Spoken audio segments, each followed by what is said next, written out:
তোমাদের সবাইকে দাদার কাস্টমার স্বাগতম জানাই। ক্লাস 6 পরিবেশ এবং বিজ্ঞান প্রথম পর্যায়ক্রমিক মূল্যায়ন, পূর্ণমান 30, সময় 1 ঘন্টা। মোস্ট ইম্পর্টেন্ট প্রশ্ন রয়েছে, দেখে নাও। এগুলোই সলিউশন করব টোটালটা। এটা কিন্তু রিভিশন সেট, তাই অ্যানালাইসিস করবো না, শুধুমাত্র প্রশ্নগুলো পড়বো আমরা এখানে।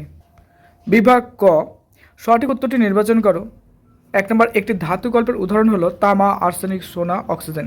দেখো, একটি ধাতু গল্পের উদাহরণ হবে এর মধ্যে আর্সেনিক। নেক্সট প্রশ্ন 2 নম্বর, কোনটি রাসায়নিক পরিবর্তনের উদাহরণ? চিনি জলে মেশানো, লোহা চুম্বকে পরিণত হওয়া, দুধ থেকে দই হওয়া, বরফ গলা। কোনটি? এক্ষেত্রে দেখো, একমাত্র আমরা দুধ থেকে দই যেটা আছে এটা পরিবর্তন করলেও এটা স্বাভাবিক অবস্থানে, অর্থাৎ দই থেকে কিন্তু দুধে কনভার্ট করা যায় না। বাকিগুলো কিন্তু করা যায়, যেরকম বরফটা গলে জলে পরিণত হলে সেই জলটাকে ঠান্ডা করে বরফ, বা চিনি জলে মিশে গেলে সেটাকে আমরা উত্তাপ করে সেই চিনিটাকে অর্থাৎ বাষ্পীভূত করে চেঞ্জ করতে পারি।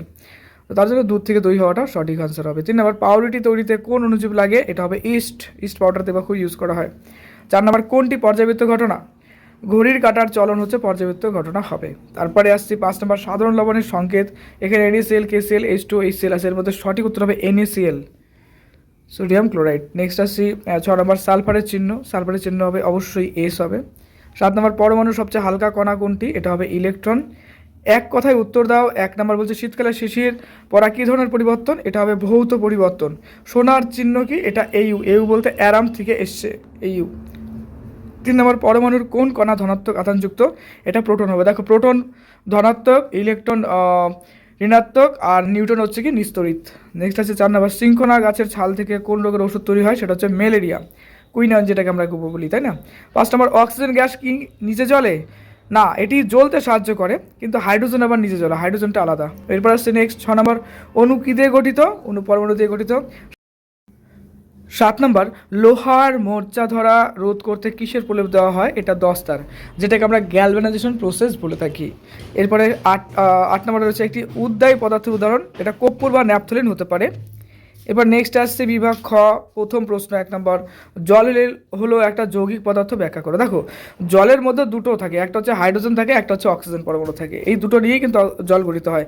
হাইড্রোজেন এবং অক্সিজেন গ্যাসীয় হলেও তাদের সমন্বয়ে তৈরি জল একটি তরল পদার্থ, যার ধর্ম উপাদানগুলির থেকে সম্পূর্ণ আলাদা। তাই জল একটি যৌগিক পদার্থ, যার সংকেত কিন্তু H2O। 2 নম্বর, চুম্বকের সাহায্যে কি কি করা যায়? কাঠের দণ্ড ও লোহার দণ্ড কিভাবে চিনবে? চুম্বকের সাহায্যে চুম্বক পদার্থ, যেমন ধরো লোহা, আলাদা করা যাবে। আমরা এই লোহাটাকেও কিন্তু আমরা আলটিমেটলি কনভার্ট করে চুম্বকে পরিণত করতে পারি, কাঁচা লোহার ব্যাপারটা এখানে বলা হয়। দণ্ড দুটির কাছে একটি চুম্বক আনলে যেটি চুম্বক দ্বারা আকৃষ্ট হবে সেটি লোহার দণ্ড, এবং যেটি হবে না সেটি কাঠের দণ্ড।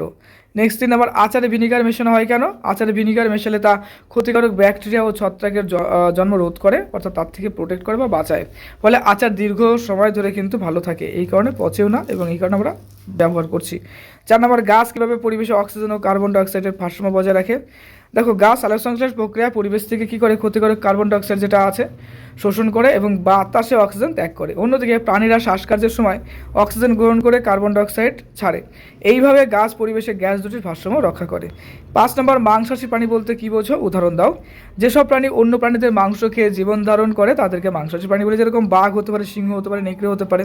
নেক্সট 6 নম্বর, সাগর কুসুম ও ক্লাউন মাছের মৃত্যুজীবিতার সম্পর্ক লেখো।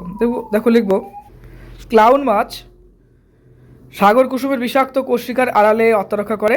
বিনিময়ে ক্লাউন মাছকে তাড়া করে আসা শত্রু মাছেরা সাগর কুসুমের কাছে এলে সাগর কুসুম তাদের খাদ্য হিসেবে গ্রহণ করে। এভাবে দুজনে একে অপরকে সাহায্য করে। 7 নম্বর, চিনিকে জলে মেশানোর পর আর চিনি দেখা যায় না কেন? দেখো, চিনি জলে দ্রবীভূত হওয়ার সময় ক্ষুদ্র ক্ষুদ্র অণুতে ভেঙে যায় এবং জলের অণুর মধ্যবর্তী ফাঁকাগুলোতে ঢুকে পড়ে, তাই খালি চোখে আর দেখা যায় না। ওকে, আমাদের সেট কমপ্লিট হলো।